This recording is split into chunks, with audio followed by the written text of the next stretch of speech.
Welcome to Outside News, the show that gives you the outside perspective on the news. My name is Matt. We're broadcasting from our no expenses remodeled set. Our first topic is the election, an event that has been going on so long, people are starting to think there's something to grow underneath it. Donald Trump has been courting the evangelical vote, which has for decades been held by the religious right. This has only continued to reach out to more Christian voters. He has been publishing some literature to spread around the country, and this show has obtained the first draft of it. He has provided interpretation on two passages considered important to the Christian faith. They are the Ten Commandments and the Sermon on the Mount. Mr. Trump has only provided a few sections of his own interpretations, not the complete and entire interpretation. Keep in mind that any text will have many different interpretations. If you're unfamiliar with these passages, you can look them up in Matthew and Exodus 5. Like I said, he only provided excerpts because I believe he was jumping around from point to point. We'll start with the Ten Commandments. Now, keep in mind, these are Mr. Trump's interpretation.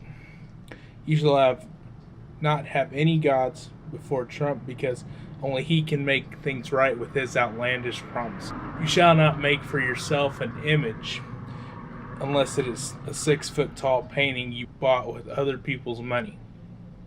Misuse the name of the Lord unless it is within the phrase, "You swore to tell the truth, the whole truth, and nothing but the truth, so help you God."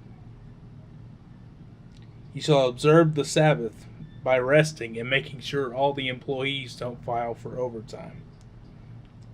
You shall honor your father by talking about him incessantly when he is running for president and on his reality TV show. You shall not commit murder unless it is located at 5th Avenue, because then no one will convict you.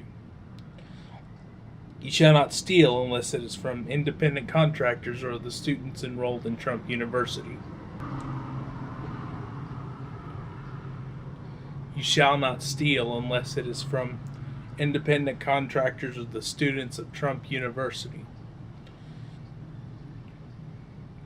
You should not covet a neighbor's land unless you want it for a golf course. And I'm quoting, technically, they weren't my neighbors because they lived in Scotland.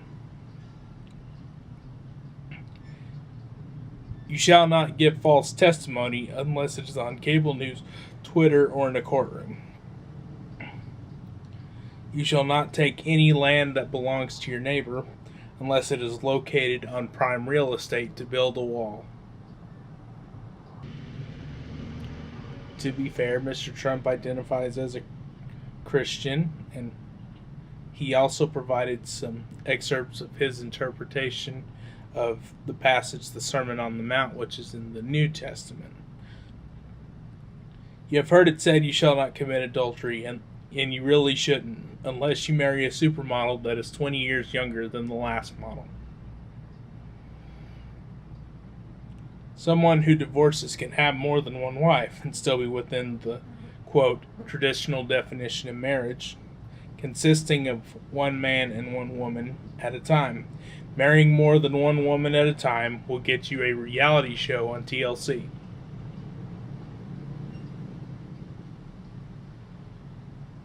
Don't break promises unless you promise to give a certain amount of money to charity, in which case you can always break that promise.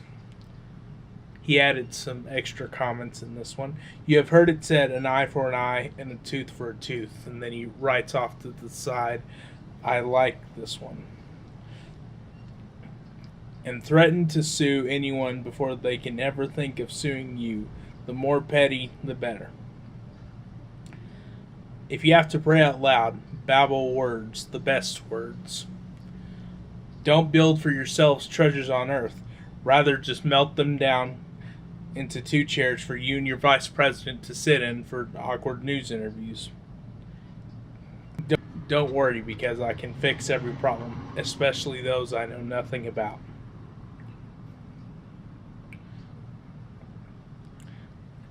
Don't judge others, and when they try to bring legitimate criticism, accuse them of judging you.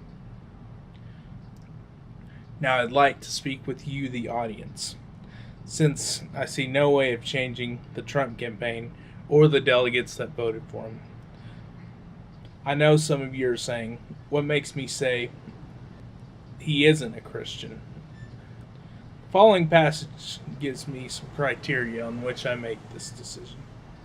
No tree bears good fruit, nor a bad tree bears good fruit. Each tree is recognized by its own fruit. People don't pick figs from thorn bushes or grapes from briars. A good man brings good things out of his heart, out of the good that is stored up within his heart, and an evil man brings evil things out of the evil stored up within his heart. For the man speaks what the heart is full of. The truth is that what you say and your actions dictate character. Mr. Trump can claim he is a Christian all he wants, but it's the job of the people to look at the evidence to inform their decision on whether to believe him or not. And at this point, judging by all the evidence, I don't. If you like this video, please like, comment, and subscribe, and I'll see you guys again real soon. Bye.